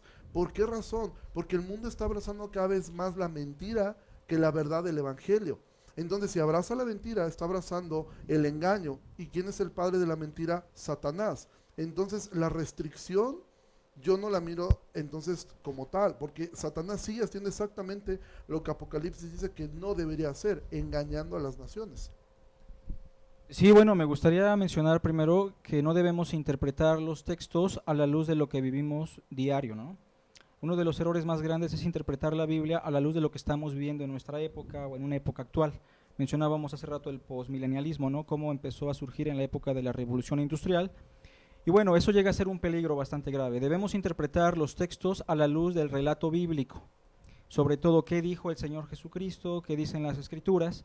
En este sentido, si nosotros vemos la actividad de Satanás antes del establecimiento del reino, es decir, si nosotros vemos la actividad de Satanás en el Antiguo Testamento, pues nos vamos a dar cuenta que su influencia de engaño estaba en todo el mundo de manera total y solamente había un remanente que se mantenía firme en la verdad y a veces, ¿no?, que era el pueblo judío.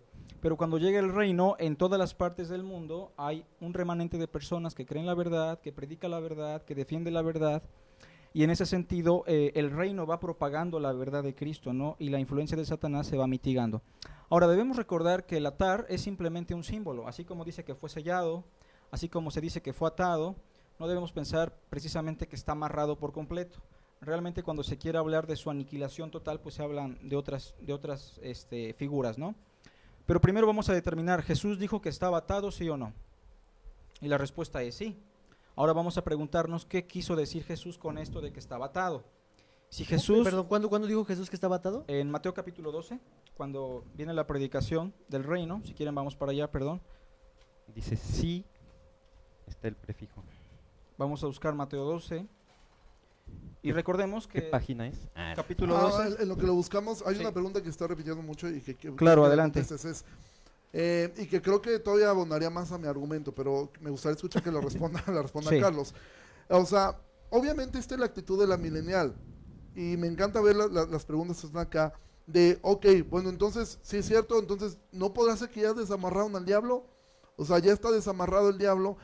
Entonces me gustaría escuchar tu respuesta, si ya está desamarrado el diablo, porque esto entonces da valor al argumento que acabo de dar, porque sí, pero tú piensas que el diablo ya está, entonces ya estamos en la etapa donde ya fue desatado. Bueno, sabemos que va a ser básicamente desatado en un sentido simbólico, o sea que su influencia va a crecer y a crecer, pero obviamente eso pues no me compete a mí, ¿no? Yo no lo sabría porque la Escritura no lo revela tal como el cuándo, y mi opinión meramente sería una opinión personal, no tiene ninguna autoridad o influencia.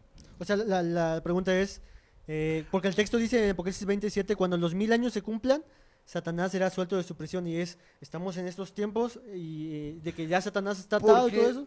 Si la razón para pensar que Satanás está desatado actualmente es porque hay un crecimiento de una apostasía, hay un crecimiento de 1000 cosas, bueno, esto ha ocurrido todo el tiempo. O sea, si tú ves la historia, bueno, esto ha ocurrido por eso es que prácticamente todas las cartas del Nuevo Testamento hablan precisamente contra la falsa enseñanza. ¿Sí? Que evidentemente el hombre es el productor mayor de maldad, es cierto, ¿sí? Pero hay una influencia diabólica, si no Pablo no diría que nuestra lucha no es contra carne ni sangre, ni nos estaría advirtiendo la Biblia que no ignoremos sus maquinaciones, ni que nos cuidemos del diablo que anda como león rugiente buscando a quien devorar. Es evidente, pero un error muy grande de la postura, sobre todo reformada, es que prácticamente viven ignorando al diablo, ¿sí? Como si el diablo no existiera. Entonces, creo yo que si esta es la razón para pensar que Satanás ya fue desatado, bueno, entonces se desamarró prácticamente al otro día que lo amarraron. Ok, y ahí quedaría el argumento de Carlos, o sea, no podemos interpretar la Biblia con las cosas que estamos viendo. Sí, claro. Espérame, Sí, no podemos... estábamos diciendo, estabas a punto de decirnos lo que Jesús dijo respecto a la Mateo 12. pasión. Sí, en Mateo 12, versículo, permítame, 29, Ujú. estamos en el capítulo 12 de Mateo, en el contexto de la enseñanza del reino de Dios y el reino de las tinieblas. Con calma ya lo pueden analizar en casa.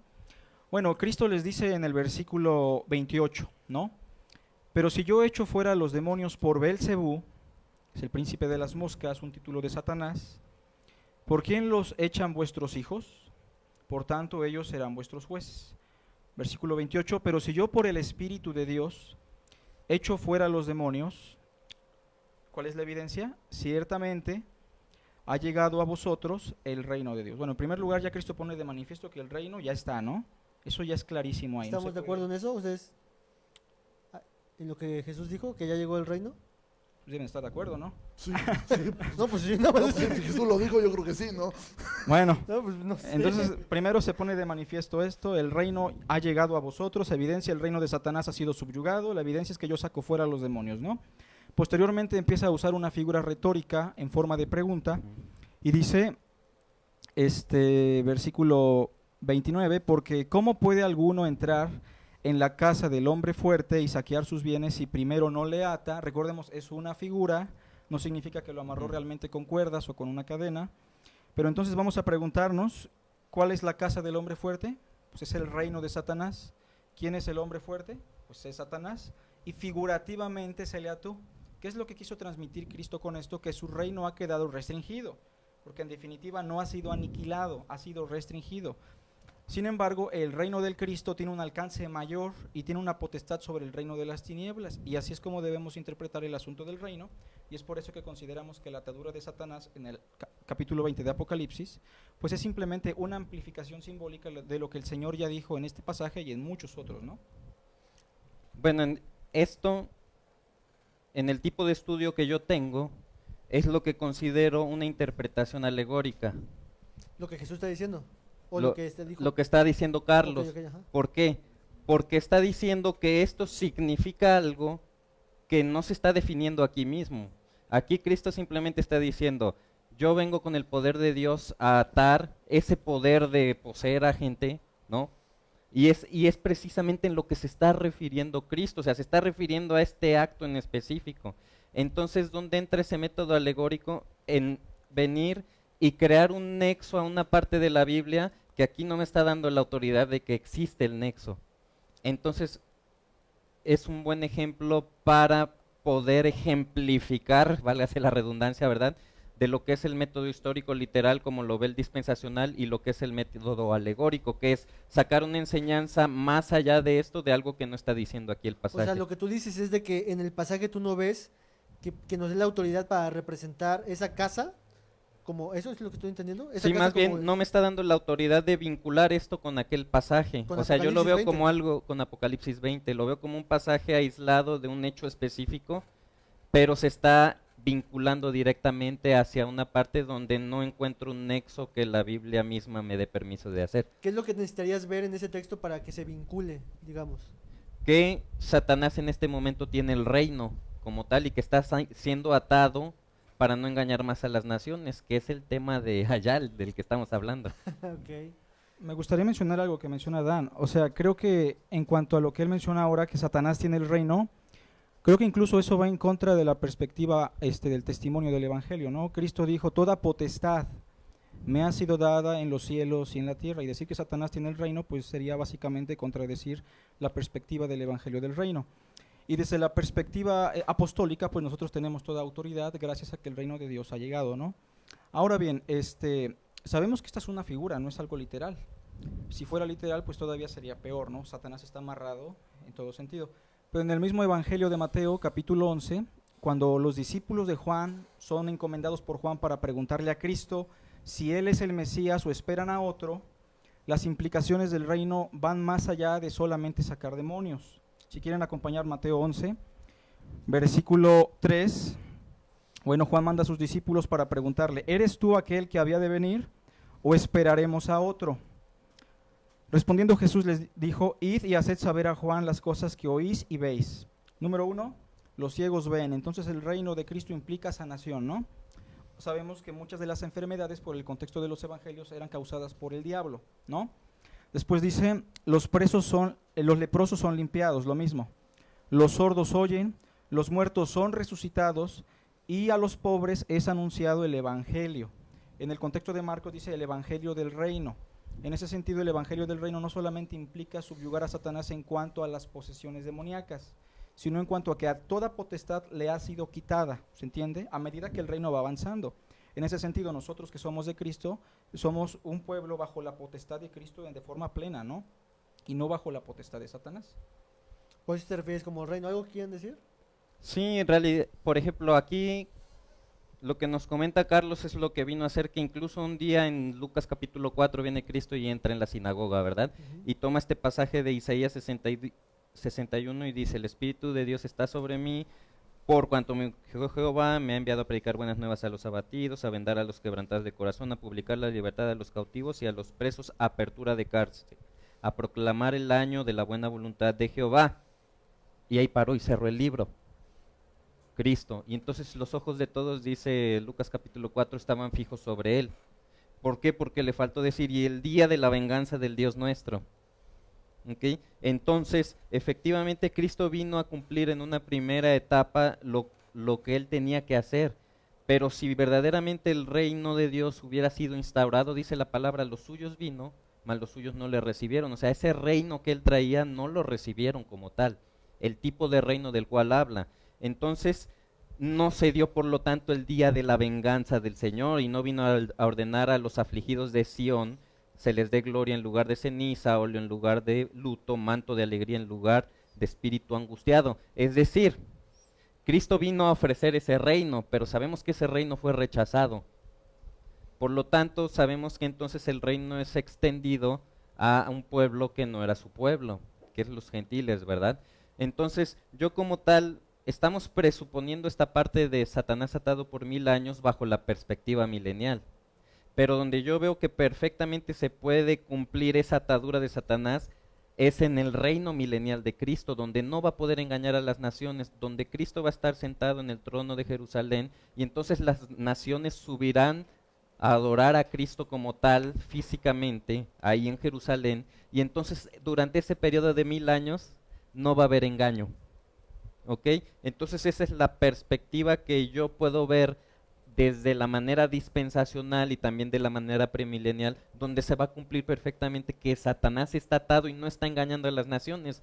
Cristo sentado en el trono de Jerusalén, reinando con vara de hierro. Ok, estábamos viendo la postura milenial porque la pregunta de Ricardo fue, bueno, si no es literal y es simbólico, entonces ¿cómo es que Satanás está atado? Claro. Ya nos respondió un poco Carlos, y ahora vamos a pasar, como lo que tú dices, a esa postura, bueno, si es el milenio literal, entonces, ¿en qué sentido, cómo ustedes entonces ven esa parte de la atadura de Satanás? Nos acabas de decir, para mí tiene más sentido que Satanás es atado de manera total, restringido en ese periodo de 1000 años después de su regreso, en donde las naciones ya nunca serán engañadas hasta que termine ese periodo, ¿no? Claro, hasta que terminando ese periodo, como dice el pasaje, sea suelto por un poco de tiempo y engaña a las naciones. Incluso de esto desemboca una última batalla donde Dios hace descender fuego del cielo y consume a todos. Ok, ¿tienes alguna opinión, Ricardo?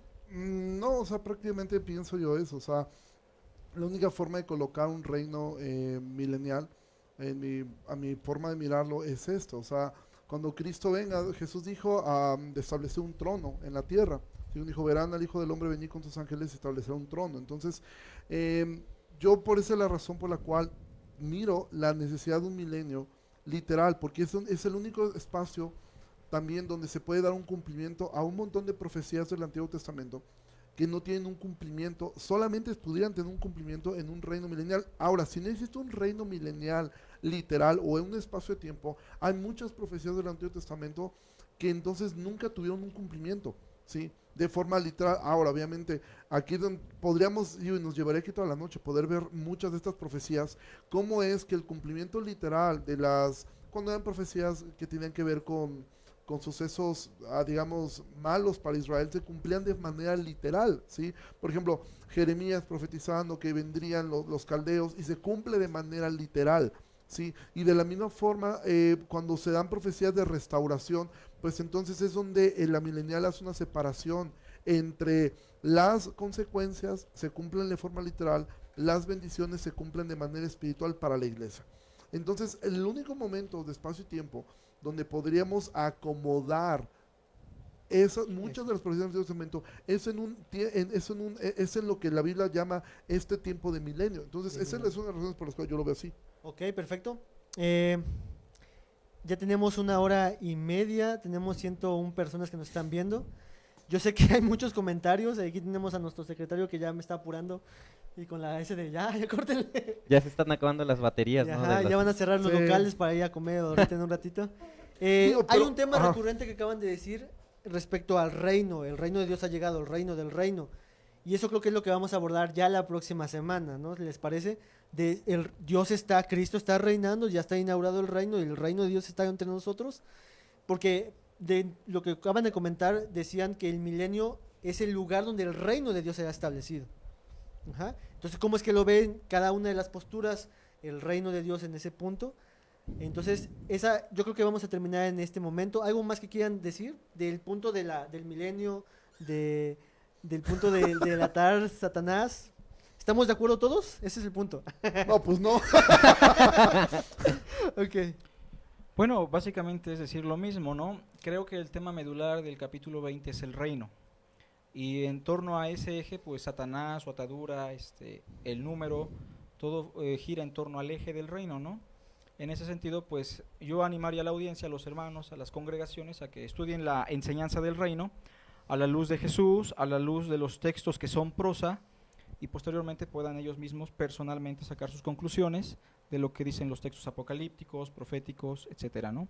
Porque precisamente la cosmovisión que los judíos tenían del reino es una cosmovisión materialista que se fue desarrollando y cocinando cuando estaba David, Salomón, cuando la plata y el oro se amontonaron, y esa fue la perspectiva que ellos tenían, y precisamente por eso mataron al Señor, ¿no? Porque el reino de Cristo, como él dijo, no era de este mundo. Y creo que esa cosmovisión materialista y temporal se extiende muchas veces al cristianismo histórico y de nuestros días, ¿no?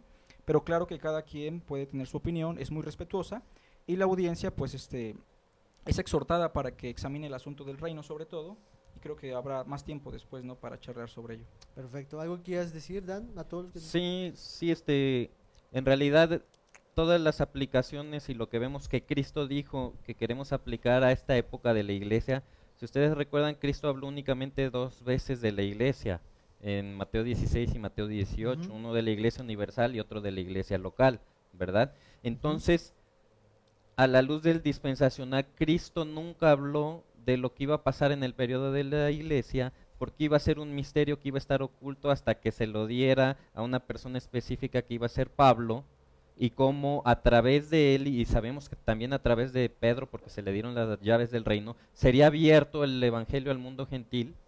Pero una realidad es que Cristo vino a los suyos, incluso cuando querían de otras partes, foráneos a Israel, que hicieran milagros, Cristo decía, no es dado a los perrillos, ¿verdad?, que se les dé la comida principal, y decía, bueno, pero incluso comen de las migajas que caen de la mesa, ¿verdad?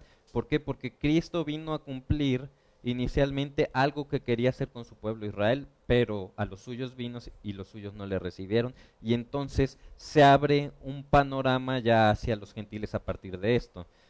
Ya hablaremos después de esto, cómo es que se abre este mundo hacia los gentiles y cómo lo ve la parte dispensacional, pero lo que quiero que quede claro es que Cristo nunca habló del periodo de la iglesia. Cristo vino a los suyos en ese momento, que eran los judíos. Ok. ¿Algo quieras decir? Pues bueno, que está súper padre el tema y creo que podríamos hablar un montón acerca de esto. Y que pienso yo que la finalidad de todo esto es nosotros poder aprender, ¿sí? Y una de las cosas que más podemos aprender, porque al final del día, por ejemplo, ahorita termina este programa y nosotros todos los que estamos acá nos vamos a ir a cenar tacos, ¿sí? Que por estar Carlos aquí. Pero el punto es o sea, creo que la mayor enseñanza que podemos tomar, porque al final del día podríamos tener, evidentemente, una de las razones por la cual decidimos invitar a Carlos es porque es una persona, que su testimonio la avala, una persona que conoce mucho de la escritura, que en lo personal yo admiro muchísimo, que es una persona de la cual yo he aprendido mucho, y el hecho, por ejemplo, nosotros como iglesia, nuestra postura como iglesia hasta el día de hoy, somos una iglesia que, escatológicamente hablando, somos una iglesia dispensacional, siendo que yo como pastor no sostengo esa postura actualmente, ¿sí? El hecho de que una iglesia dispensacional tenga un invitado sabiendo que evidentemente tú tienes un conocimiento de esto muy, muy bueno y del cual todos podemos aprender, creo que esa es una de las enseñanzas más grandes de hacer ese tipo de programas. Ver la forma, algo que yo admiro de Carlos, más allá del conocimiento que tiene, es la prudencia con la que toca estos temas, que creo que es una de las enseñanzas más grandes, porque al final del día, puede ser que cuando el Señor regrese, no sea ni como Carlos lo piensa, ni como Dan lo piensa, ni como yo lo pienso, sencillamente va a regresar, ¿sí? Y esto es lo que nosotros deseamos. Yo en lo personal siempre lo he dicho, a mí creo, tengo una postura, pero francamente me da igual si es como Carlos la piensa. Yo lo que anhelo es que el Señor regrese. Eso es lo que yo anhelo, eso es lo que yo quisiera que sucediera hoy mismo. Entonces creo que es importante poder nosotros profundizar en la palabra de Dios, que nosotros podamos ir a la palabra de Dios y poder anclar nuestra conciencia a la palabra de Dios y aprovechar estos tiempos para poder aprender y poder mirar. Y sobre todo lo que más podemos aprender, porque es un debate que ninguno de nosotros creo yo que nos vamos a lograr convencer, y que creo yo que la finalidad tampoco es convencernos, sino poder mirar cómo cada uno puede anclar su conciencia a la palabra de Dios y desde allí anhelar lo mismo. ¿Sí? Lo anhelamos desde trincheras distintas, anhelamos que el Señor venga, y bueno, que si esto lo podemos hacer cada martes. Yo sé que aquí alguien podría, que ojalá fuera más seguido y diario, por mí sería genial, pero creo que el tiempo de cada uno, hay mil cosas que hacer. Entonces, de verdad que podamos nosotros poder tomar esto, y de verdad agradecerte muchísimo, Carlitos, y ojalá todos los martes acá. Muchas gracias a Y ustedes. a tu esposa aquí también por estar Sí. aguantándonos. Aprendan algo, esposas. Carlitos trajo a su esposa, espero que nuestra... Bueno, y eso también es importante poderlo decir, ya que lo menciona Dan. A veces las esposas le tienen terror a estos temas, y Pero más es por el testimonio de sus esposos, Exacto, de a cómo veces se es ponen eso. en estos temas. Sí, sí, sí. Sí, la esposa de Carlitos está tan tranquila esperando los Bueno, tacos. trajo un Bueno, yo le veo con botiquín. audífonos. Yo lo que veo con audífonos aquí. Está escuchando música. No, pues eso, de verdad, como decía Ricardo, es un gusto poder tener el privilegio de estar aquí entre nosotros. Creo que lo que nos une son varias cosas. Una es de que todos somos pecadores, Claro. que tenemos un Dios grandioso y glorioso que decidió revelarse a nosotros siendo aún pecadores, y que esa sangre aplicada a nuestras vidas es lo que nos tiene aquí. Y esa sangre es lo que nos ayuda a ser humildes, a poder escuchar y decir, aunque no estoy de acuerdo contigo, mi hermano, pero te amo muchísimo, ¿no? Entonces, ese es un testimonio para todos los que nos están escuchando. Y pues primeramente Dios, si así lo permiten, el próximo martes estaremos viendo otros temas. Aquí, por ejemplo, una pregunta Adrián: ¿habrá cuerpos corruptibles glorificados en el reino? Eso lo vamos a ver poco a poco. Y algunos dicen no terminen, no acaben, etcétera, ¿no? Bueno, eso serían todas las preguntas por el día de hoy. Espero que los comentarios que escucharon puedan ustedes cruzarlos con la palabra de Dios. Puedan ir a la Biblia, tener una conciencia bíblica, no simplemente ser borreguitos de, bueno, es que mi pastor es esto y yo soy igual que eso. O porque Dan dijo esto, yo soy igual que esto. Sino que todos los que estamos aquí estamos estudiando la Biblia. Tenemos errores, podemos faltar en muchas cosas, pero nuestra conciencia está anclada en las Escrituras. Claro. Entonces, ese es el punto principal. Creo que estamos terminando por este momento. ¿Algo más que quieran decir? No, pues muchas gracias. Yo darle gracias a la congregación de nuestro hermano Ricardo, a los hermanos de producción. Y bueno, ha sido un privilegio estar con ustedes. Adán no lo conocía, pero Un gracias por gustazo. estar con nosotros, hermano. Y que Dios les bendiga, hermanos. Gracias por acompañarnos en la transmisión. Ok, algo que estoy viendo aquí en los comentarios. Algunas son preguntas, algunas son de manera sincera de saber qué es lo que creen. Pero algunos son simplemente para atacar al otro, ¿no? Es que entonces tú eres esto y lo otro y lo otro. Hermanos, por favor, no caigamos en eso. Primeramente escuchemos lo que los hermanos dicen. Y después de que escuchemos todas estas sesiones, entonces podemos preguntar a los hermanos: oye, hermano, yo leo así la Biblia y no entiendo cómo es que tú interpretas esto así, pero de manera prudencial. No echemos ahí carrilla aquí. El RIN es aquí. Allá es para que ustedes puedan escuchar, puedan preguntar y nosotros tratar de responderles a todos ustedes. Entonces, seamos testimonio, no solamente los que estamos aquí, sino con sus comentarios los que están aquí, los que nos están escuchando, ¿sale? Y abonando a ese punto, creo, yo por lo menos, Carlos, evidentemente el invitarte tiene una función de aprender. No es que nos dé igual la escatología. Si nos diera igual la escatología, ni siquiera estaremos tratando ese tema. Pero yo como pastor, la mayor enseñanza que yo quisiera que sacáramos de esto es ver la forma como estos temas deben ser tratados. Porque cuando en un debate se comienza a usar la ironía, el sarcasmo, la burla, pierde todo sentido, y entonces ya caemos en lo que Pablo dice: no hagan las cosas por contienda ni por vanagloria. Algo que nosotros hablamos, esto quizá la gente no lo sepa, nosotros hablamos primero entre nosotros cuatro antes de tener este panel. O sea, nos pusimos, y lo primero que quisimos mirar era esto, o sea, que no lo hagamos ni por contender ni por un asunto de vanagloria. O sea, aquí no se trata de exaltar a yo sé más o tú. Entonces creo que esa parte es importante, y creo que como pastores, creo que eso es lo que más nos podemos quedar. Evidentemente, la escatología, lo más importante de escatología, que el Señor regresa, lo creemos todos de la misma manera y lo anhelamos de la misma forma. Entonces, yo creo que eso es muy importante que podamos aprender. Cuando tú miras este tipo de debates, por ejemplo, tú lo elevas a otro nivel, de repente tú puedes mirar a John MacArthur,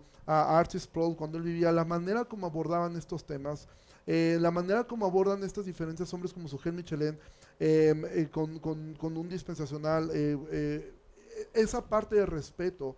Y generalmente nosotros somos malos que queremos a veces como meter este asunto de sarcasmo, y eso no abona una conversación en lo absoluto. Totalmente de acuerdo. Entonces, hermanos, pues seamos conscientes de esto, examinemos nuestro corazón y pues nos veríamos la próxima semana para seguir platicando de esto y que sea de edificación para la iglesia, entre nosotros, para que creen lazos más unidos y Claro. que también podamos nosotros ver si lo que creemos es lo que es la Biblia, ¿no? Y atemos nuestra conciencia en la Biblia.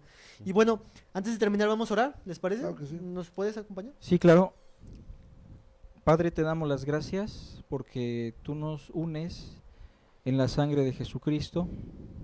Te agradecemos, Señor, porque nos has dado acceso a tu reino y por medio de tu Santo Espíritu podemos tener comunión los unos con los otros. Te rogamos que bendigas el conocimiento de tu palabra, Señor, y que nuestro corazón tenga conciencia de la humildad y de la importancia de presentar defensa, Señor, ante todo aquel que nos demanda razón de la esperanza que hay en nosotros. Amén. Te rogamos que también bendigas a nuestros hermanos que nos ven desde casa y que puedan tener el interés y la cosquilla para examinar tu palabra con respecto a estos temas, Señor, pues de alguna manera controversiales, pero que tú revelaste. Te damos a ti la honra y la gloria y te pedimos que sigas trabajando en este set con los hermanos que enseñan, con los hermanos que están atrás de cámaras. Te pedimos de tu bendición especialmente para ellos, en Cristo Jesús. Amén. Amén. Amén. Amén. Y pues ya por último, hermanos, tenemos algunos libros de la librería Recursos Bíblicos 316 que pueden tener para profundizar más de los materiales. Tenemos algunos que están aquí para que puedan obtenerlos, adquirirlos con Claudio en Recursos 316 y pueda ser de ayuda para poder entender muchísimas cosas de lo que hoy hablamos, ¿sale? Entonces, papá, a ver, enséñale. está bien. enseñen los suyos, enseñen Enseñe todo, enseñe todo. Perdón.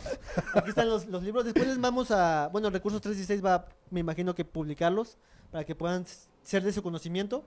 Y es muy buen material. Ah, ok, aquí dicen, ya dijeron que van a Va a regalar regalar uno, uno ¿no? Va a de los regalar uno. baratitos. Va a regalar unos chicks. Y pues bueno, hermanos, eso es todo por el momento. Nos despedimos. Dios les bendiga a todos. Nos vemos el próximo martes a la misma hora. Y Dios les bendiga. Muchas gracias. Bye.